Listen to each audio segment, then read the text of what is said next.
Hey,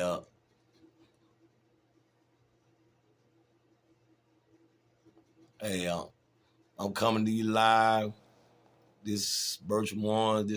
I'm trying to start my podcast called Life After Life, and it's basically saying life after prison is on a prison perspective, but at the same time, it's about a life perspective as well. I just want to educate my viewers on the relationship and the relation that you have in a person that coming from prison after doing all the time I did. I was locked up for murder and armed robbery. I'll get into that a little later.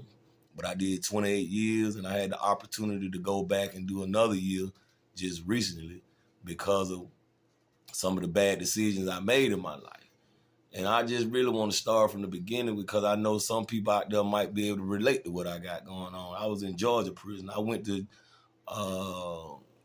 they call it GSP now, but it was called Reedville back when I was coming up in '92.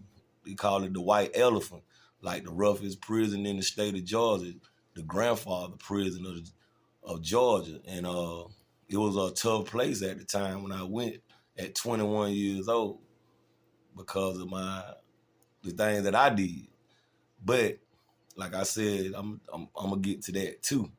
But I just want to get to relate and understand of our black community, not only black, but the whole community as a whole. You feel what I'm saying? Things done got real bad, and I know this might not be nothing special, but this just my story, and I like to start, and I'm on something that people might be able to relate to. I'm gonna start and let people know kind of my background and how I got to the place that I got from here and where I'm at now.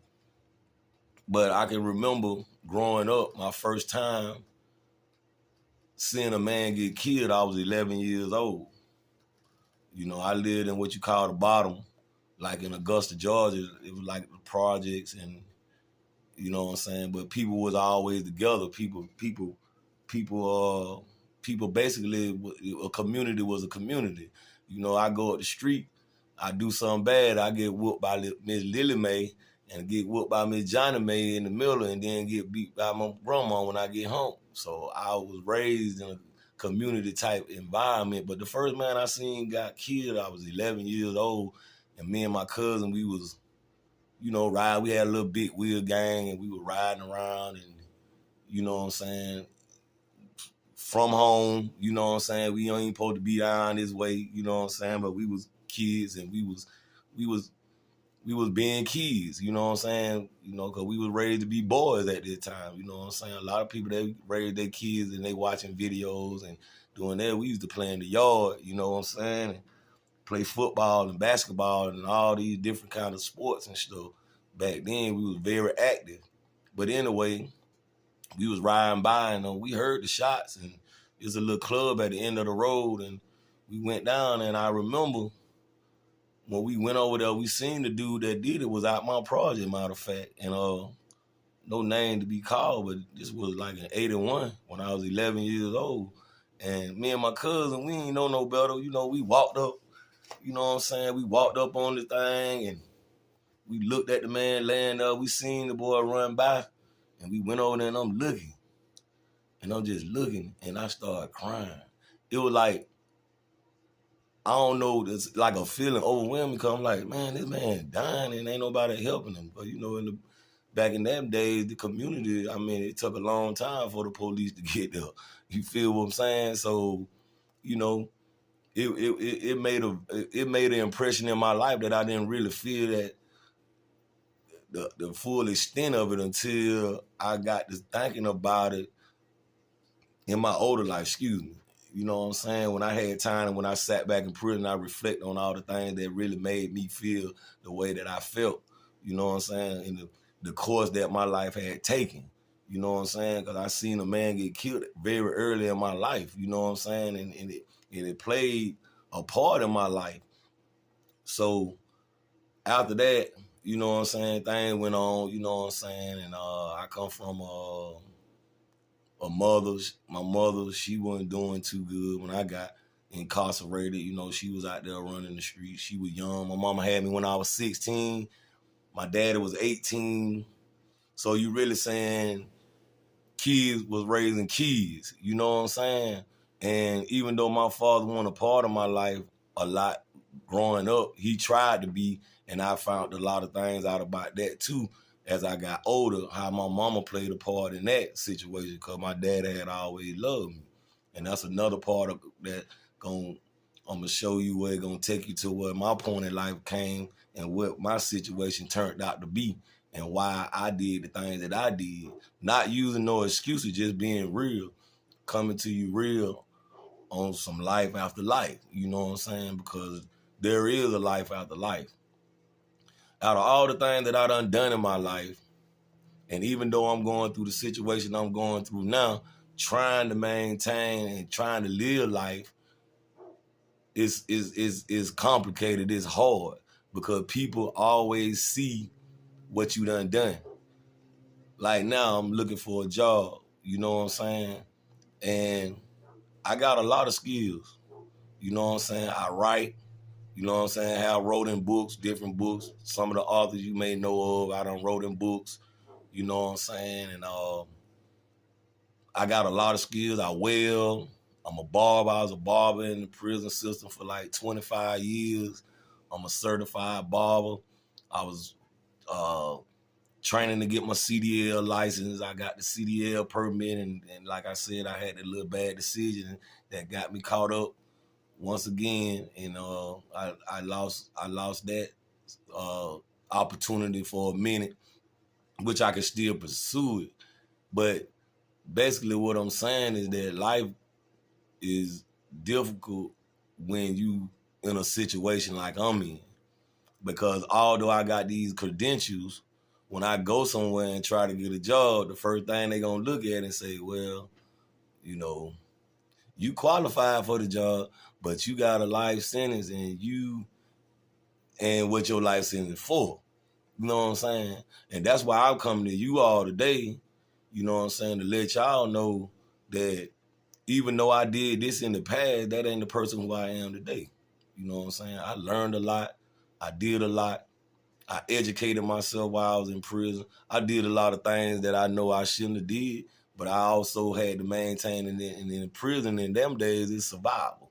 Because if you go to a prison like I went to in Reedville in 92, you know what I'm saying, the last killing had big killing was like in 88, even though they still killed down there, it was a dangerous place. You know what I'm saying? And to be in there so young is only two things that people feel like that you're going to be able to do. And one of them is go out bad, washing clothes, or get raped that young. Because you got people that been in them walls, man, like 20, 30 years in a little bitty cell, and you got a new young boy coming in a fresh face, you know what I'm saying? So, you know what I'm saying, he young, and you done been here 20 years already, and this is a dangerous prison in the state of Georgia at the time. You feel what I'm saying? So I had to hold my own, because my heart always had a heart, you know what I'm saying, that I never really felt like, you know what I'm saying, nobody scared me. At that point in my life, I really was a beast. You feel what I'm saying? I ain't had no love or no understanding for nobody else. You know what I'm saying? Even though I was a loyal dude, I was a dangerous dude. You feel what I'm saying? To the point where I'm gonna defend myself definitely, and I'm taking up all wolf tickets. You feel what I'm saying? So, you know, I went to prison at a young age, and then I was in Georgia State Prison. So one incident when I first got there, and you know, the dude that I knocked out, they saying he's the dangerous person in the prison system in Georgia today, and I knocked him out. You know what I'm saying? The first time I went to Reedville, you know what I'm saying? So that just go to show you how survival was paramount to my success in coming out of prison. But I went to prison and a very young age. In the incident, I was playing basketball, and I fired a dude. I maybe fired him a little too hard, you know what I'm saying? But when we ran down the court, You know what I'm saying? We came back up the court again and he was still talking. You know what I'm saying? Like what he was gonna do to me. Mind you, I only been in this place like 2 months, you know what I'm saying, in Reedville, but I had already set my mind that, well, I wasn't gonna go out bad by nothing. I ain't gonna start nothing, but I'm gonna try to finish it, you know? So, you know, he came back down the court, he passed by me, mama something, and I just shot him the flipper, you know what I'm saying, and knocked him out. You know, a big old dude. So by me not really understanding the situation I was in, by being in this prison, you feel what I'm saying? It didn't affect me. You know how when you know something about something and people can shape your mind to, and you form your opinion about how, you know, you should go about this. I never had, because I ain't care if it was Reedville or the worst prison in New York or any other state. You know what I'm saying? I just knew I was in prison and I knew I had to defend myself and I had to survive in this place because I had a lot of time. I had 3 consecutive life sentences. You know what I'm saying? So I never knew nothing about Reedville. You know what I'm saying? So maybe my approach may have been different if I'd have knew a little something about it and put a little scaredness in me. You know what I'm saying? So, but I didn't know. You know what I'm saying? So when I knocked the dude out, you know, I went back to the dorm. Everybody was talking about, oh, this dude, he just got down here, Scarface. You know what I'm saying? That was my nickname. And they say, it's a new dude in town, you know what I'm saying? So I come out, you know, I don't know what's going on, you know what I'm saying? Even though it's a big prison, it's a small community compared to being on the street. So everybody basically knew everybody, even though it was one of the dangerous prisons in the state of Georgia.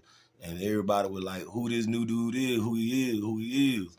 You know what I'm saying? So I was going to chow the next day, and the dude was gay.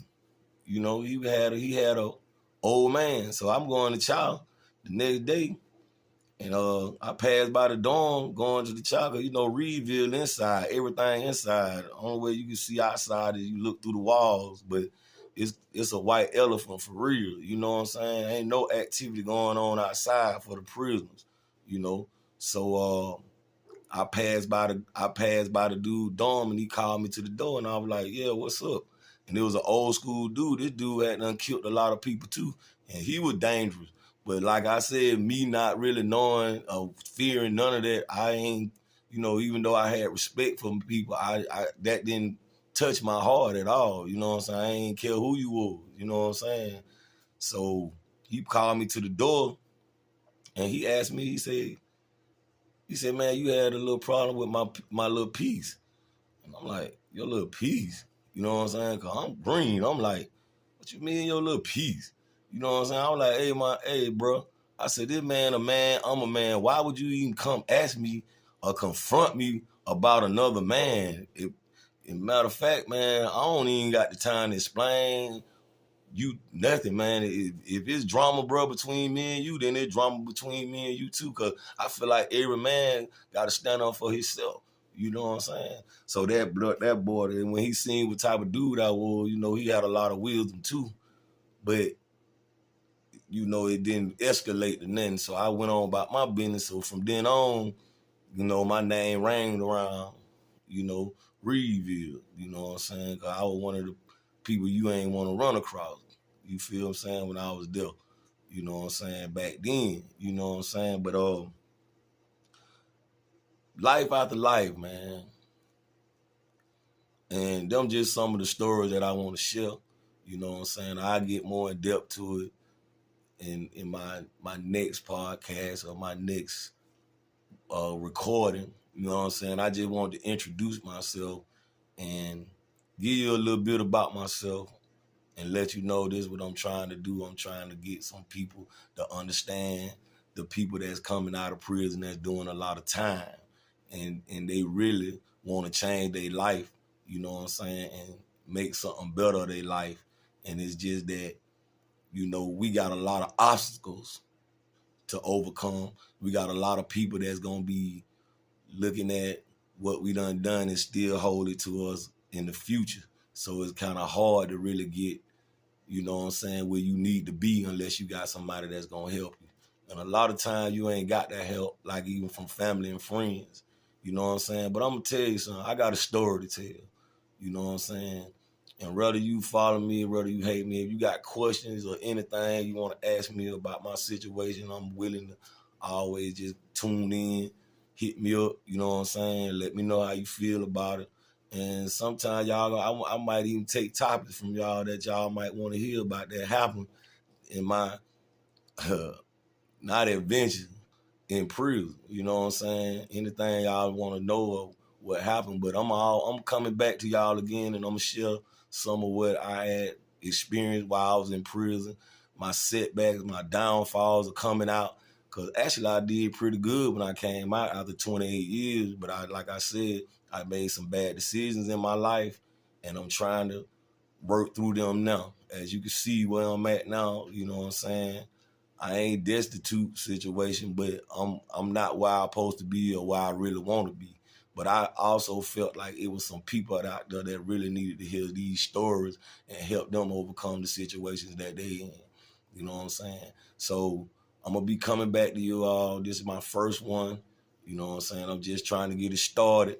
And once I get it started, like I said, anybody feel like they need to come and hit me up on it. You know what I'm saying? They can come hit me up on it if they got any questions. I'm just gonna be candid and I'm gonna be vivid without being disrespectful. You feel me? So y'all have a nice day and y'all tune in, man, because this gonna be some real talk, you know what I'm saying, about life after life. You know what I'm saying? Because there is life after life. So peace up, man. God bless, and hope I catch you the next time. Later.